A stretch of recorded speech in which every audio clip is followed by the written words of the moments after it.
Pas facile cette victoire du Barça, hein. 2 buts à 1 face à l'Eintracht. Et t'avais même ce sentiment que le Barça essayait de tenir le score en fin de match, de faire tourner, de faire de la gestion. Mais ils s'en sortent. Ils s'en sortent. Victoire 2 buts à 1. Ils remontent un petit peu au classement. C'était pas facile. C'était compliqué face à une équipe vaillante de l'Eintracht qui a pas proposé grand chose, mais qui s'est battue avec ses armes.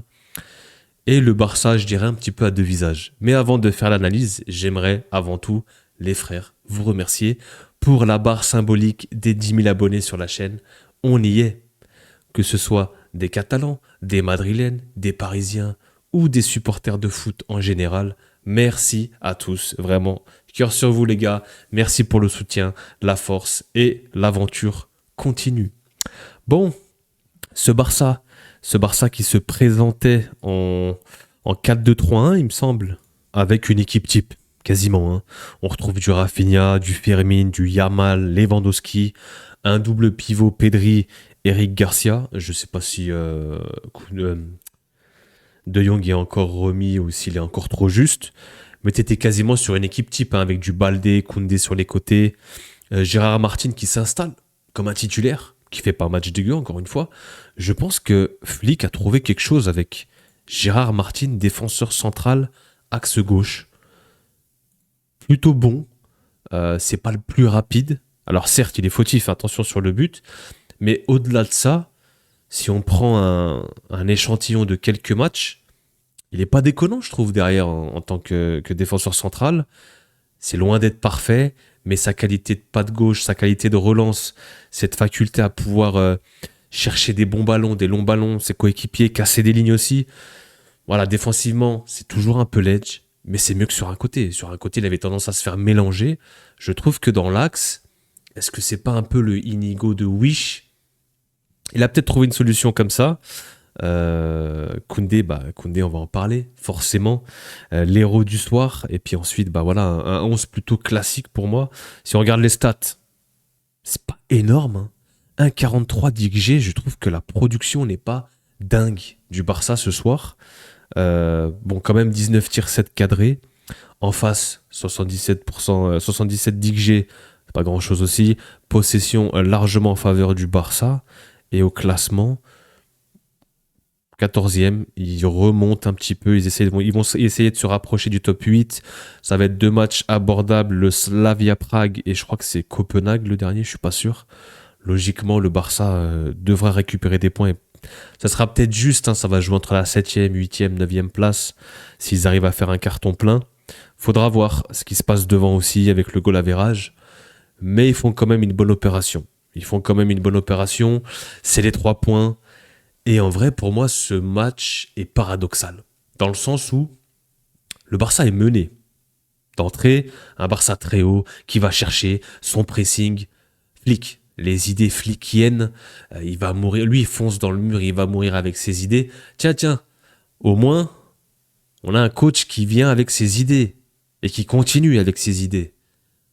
Petit parallèle avec le Real, je suis obligé, vous me connaissez. Le Real de Xabi Alonso. Xabi Alonso qui a essayé d'entraîner, de coacher avec une main de fer. Malheureusement, c'est devenu un peu plus souple. Une main de velours. Et il s'est fait attraper par la patrouille de la direction. Du coup, il essaye de faire de la gestion d'ego, un petit peu comme Ancelotti, comme Zidane. Mais c'est pas son délire, il est pas venu pour ça. Bref, je vous embête pas plus longtemps. Avec le Real, on aura tout le temps d'en parler demain, je pense. Mais ce Barça flickien, toujours fidèle à eux-mêmes, donc ça, on peut pas leur en reprocher. Et je trouve qu'ils entament super bien le match. Beaucoup de pressing à domicile, de la circulation, de l'intensité. Ça jouait super vite. Une bonne production de la part du Barça. Or, tu te fais avoir sur un contre. Encore et toujours, c'est l'histoire du Barça. Un contre plutôt bien mené sur une perte de balle de Lamine. D'ailleurs, beaucoup de pertes de balles de Yamal. Encore un match mid. Il n'est pas extraordinaire, il n'est pas catastrophique. Je le trouve mid en ce moment. On le voit un petit peu à ses sorties. Quand il sort, quand il se fait remplacer encore ce soir, et même lors des matchs précédents, tu sens qu'il est un petit peu vide. Il y a un peu cette odeur un peu fade où il n'est pas satisfait. Voilà, tu sens qu'il n'est pas satisfait lui-même de ses matchs, et ça peut se comprendre, voilà. Et c'est un petit passage à vide, entre guillemets. Il fait ses matchs, attention, il n'est pas éclaté, il n'est pas catastrophique, c'est pas ce que je suis en train de dire. Il fait une passe D encore ce soir, il y va toujours de son penalty, son petit but, mais c'est pas le joueur qui ressort. Et des fois, attention à pas rentrer dans la caricature, Lamine. Toujours à vouloir essayer de dribbler, à faire la différence, à s'emplâtrer face à trois, quatre défenseurs. Attention. Donc on n'a pas un grand Lamine Yamal, mais voilà, il fait son taf. Il est mid en ce moment. Il est mid et tu le vois, il sort et il tire un peu la tronche. Il tire un peu la tronche. Alors est-ce que c'est parce qu'il est sorti? Est-ce qu'il n'est pas content de son match? Voilà, il n'est pas content. Il était un petit peu saoulé, je pense, de sortir. Bon, il sort à la 88e. Au final, t'as fait ton match, quoi. T'as fait les 80. C'est pas comme s'il sortait à l'heure de jeu, je comprends. Donc je comprends pas trop sa réaction. Je pense que c'est un petit peu de frustration vis-à-vis de ses prestations et ses performances en ce moment. On n'est pas sur un grand, on n'est pas sur un Lamine Yamal élite prime, mais il va revenir, je pense. Attention, faut se méfier, Lamine, ça reste un joueur différent. Et je trouve que cette première mi-temps, on a quand même un Barça qui produit, hein, qui joue, qui cherche des combinaisons. Ça joue petit avec Pedri, etc. Et tu te fais avoir sur ce contre, cette perte de Lamine Yamal. Gérard Martin sur la photo de famille, mauvaise interception, il faut se le dire, mauvaise interception. Alors certes, je l'ai un petit peu encensé, je trouve que c'est une idée intéressante, je suis pas en train de dire que c'est incroyable, intéressante, parce que moi je suis pas fan du tout du joueur. Vraiment, je vous le dis, les Catalans, je suis vraiment pas fan de ce joueur, il rassure pas. Mais peut-être que Flick a trouvé un truc, peut-être qu'il a réussi à l'utiliser d'une manière différente. Maintenant, il est fautif sur l'action, il rate l'interception, le ballon passe, et Knauf, à la course, fracasse Baldé, un petit coup d'épaule sur le contrôle, frappe croisée, magnifique, 1-0. Le plan parfait pour l'Eintracht. Ils n'ont rien fait de la première mi-temps, hein. Les gars, on était aussi sur un Eintracht, pire défense de Bundes, pire défense de Champions, hein. Moi, je m'attendais à un carnage du Barça ce soir. C'est là où je me dis, c'était pas dingue non plus le Barça, à deux visages. Cette première mi-temps, où tu fais une bonne première mi-temps, où tu produis du football, tu produis, et t'es pas récompensé. T'es pas récompensé face à un bloc bas qui joue en contre, et tu te fais avoir justement en contre, et tu rentres à la mi-temps mené d'1-0. Et tu reviens, et honnêtement, il y a des grosses occasions pour l'Eintracht. Il y a des grosses occasions pour l'Eintracht. Heureusement que t'as un Joan Garcia qui est bon dans ses cages. Et en fait, il y a un changement qui est fait. Et c'est là où je veux dire que Flick, qu'on le veuille ou non, il a l'audace de faire des changements. Fermin, tu sors. T'es pas bon, tu sors. Honnêtement, Fermin, Lewandowski, t'as eu quelques joueurs qui sont passés à côté de cette première mi-temps. Fermin, tu sors. Alors certes, c'est plus simple de sortir Fermin que Yamal ou qu'un autre ou que Rafinha. On est d'accord, même si Rafinha, attention, fait une très bonne première mi-temps, je trouve. Mais je parle dans l'idée du statut du joueur. Un Yamal qui fait une première mi-temps catastrophique, ça va être compliqué quand même de le sortir. On se comprend là-dessus. Tu sors Fermin, tu fais rentrer un Rashford, tu bascules Rashford à gauche, un Rafinha un peu plus axial, il me semble. Et tout de suite, Rashford a été recruté pour ça, j'ai envie de dire. Le mec, il vient, il percute sur le côté, il t'adresse ses centres. Alors, je sais pas s'il a débloqué sa spéciale, bon, ça fait un moment qu'il l'a fait, mais qu'est-ce qu'il adore ces centres-tirs là, ils sont hyper dangereux. Et il met une galette et un caviar pour Koundé qui vient se matcher, un but partout. Jules Koundar qui sort de nulle part. Je pense que Jules, au-delà de ses buts, ces deux buts qu'il a mis, je ne l'ai pas trouvé incroyable, il rassure pas encore à droite. La saison passée, il était monstrueux sur ce poste, c'était un des tout meilleurs. Cette saison, ça coince un petit peu. On est tous d'accord là-dessus. Il ne retrouve pas son réel niveau. Et même sur ce match-là, on n'était pas sur un Jules Koundé incroyable, mais il faisait son taf. Voilà, il faisait son taf, il n'était pas cata. Et il vient se matcher, il se projette, il est dans la surface quand même. Il faut souligner, il est dans la surface. Alors je ne sais pas si ça vient d'un corner, je ne sais plus. Mais il est dans la surface, il met son coup de casque, un but partout et 5 minutes plus tard, un corner, je crois encore joué à deux, Yamal. Une chandelle, hein, par contre. Cette fois-ci, c'était une genre de chandelle et une tête un peu à l'arraché de Koundé. Il vient mettre ses deux buts de la tête, ses deux coups de casque en 5 minutes. Mais tu te prends pour qui? Tu te prends pour Lilian Thuram en Coupe du Monde 98 contre la Croatie? C'est quoi ce délire? Jules Koundar. Bah voilà, en fait, tu t'en sors grâce à 2 centres et un doublé de Jules Koundé aujourd'hui.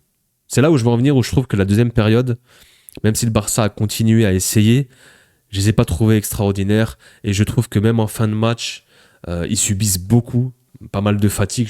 Voilà, c'est compliqué de garder cette intensité, ce pressing constant sur les 90 minutes.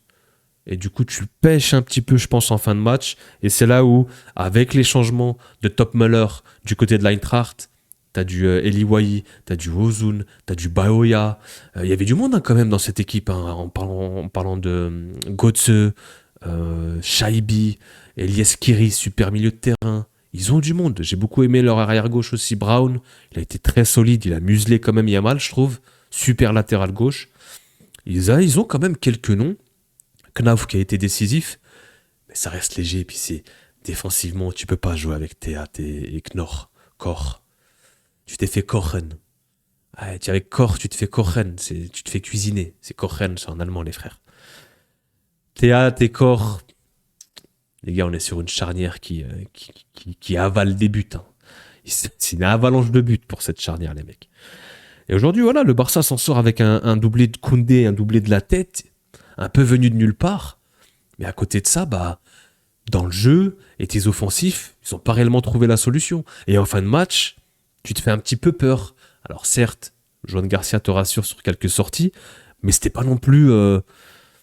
t'étais pas serein, tu joues un petit peu la gestion, tu joues un petit peu le score, tu sais que ce 2-1, t'en as besoin, tu fatigues, quelques transitions un peu mal gérées. Ce Barça n'est pas encore au point. Pour moi, ce Barça, cette saison, on n'est pas sur un Barça Prime. Ils font le taf quand même, et je trouve que ils ont toujours leur identité, leur principe de jeu. On le voit en première mi-temps, avec un 11 type quasiment. C'était propre quand même en première mi-temps. Je trouve qu'ils n'ont pas été récompensés quand même par rapport à leur production. Ils se font mener, voilà, c'est dur. C'est dur parfois. Hein. Tu peux être bon et bien jouer et être mené, et ensuite en seconde période être un petit peu moins bien et réussir à mettre 2 buts coup sur 2 centres. Voilà un petit peu le résumé de ce match du Barça. Maintenant, il te reste 2 matchs abordables. Tu vas sûrement arriver à 16 points. Ce sera un petit peu la limite. Ou tu seras sûrement dans les 8 en vrai, je pense. À voir, il faut encore valider et jouer ces matchs.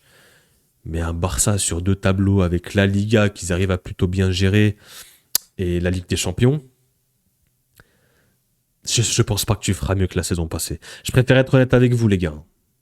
Je pense pas que ce Barça, dans l'intensité physiquement, ils auront trouvé les ressources pour faire au moins une demi-finale cette saison. Ça me paraît quand même compliqué.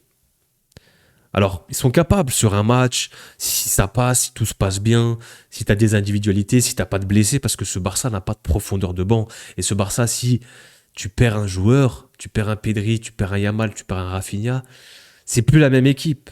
Donc, de par la profondeur de banc, et je trouve l'énergie physique de cette équipe, je pense qu'ils vont se faire bouger par des gros d'Europe, que ce soit le Bayern, on l'a vu avec Chelsea, le Paris Saint-Germain. Même nous, le Real, on a réussi sur un match à être solide. Même si en ce moment, ça ne veut rien dire, on est cata. Mais le Real, hein, c'est une équipe lunatique. Hein. On va être capable d'avoir un sursaut d'orgueil demain contre City. Hein. Même si j'y crois pas trop. Mais voilà, ce Barça a des manques encore. Et la profondeur de banc va poser problème. Je pense à la longue.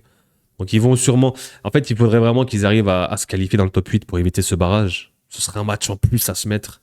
Et ça peut être compliqué à la longue. Alors attention, ça reste une équipe spectaculaire. Ils sont capables, sur un match en prime time, sur un gros rendez-vous, ils sont capables. Ça reste quand même une équipe qui produit du beau football et qui sait jouer de par ses principes. Maintenant, attention, on a encore vu, tu joues haut, tu laisses beaucoup d'espace. En première mi-temps, encore pas mal d'espace. Flick va y aller comme ça, les gars. Flick va y aller comme ça, et puis on verra. On verra où ira ce Barça, que ce soit en Liga, qui je pense en Liga, ils arrivent quand même à gérer cette Liga. Il y aura un match retour contre le Real, et je trouve contre les petites équipes, ils font plus ou moins le taf. Il y a des accros hein, contre Séville, etc. Pareil pour le Real. Mais je trouve que quand même ce Barça assez quand même et rassurant. Et ils se rassurent eux-mêmes en Liga. Voilà. Par contre, en Ligue des Champions, c'est toute une autre histoire. Dites-moi en commentaire, les Barcelonais, qu'est-ce que vous avez pensé, si vous êtes d'accord avec moi sur l'analyse ou pas. Nous, on se retrouve demain. Demain, Xabi Alonso sur la sellette. Ça pue. Ça sent vraiment pas très bon, les gars. Un peu de soutien, les gars. Un peu de force pour moi, là. Je viens, je vous fais des débriefs du Barça. Et d'ailleurs, vous êtes souvent là, hein, quand le Real perd ou quand le Real n'est pas bon. Il y a du monde, hein. Je les vois sur les stats, hein. Par contre, quand le Real gagne et fait un bon match, il faut venir. Il faut cliquer, les gars. Quand le Barça, quand le Barça se fait avoir ou perd ses matchs, on n'est pas trop là, hein. Par contre, quand le Barça gagne et joue bien et propose du beau football, eh ben là, on vient voir, hein. Les gars, c'est pas que dans un sens. Pas que dans un sens. Je vous vois, attention. Prenez soin de vous, les gars. Peace.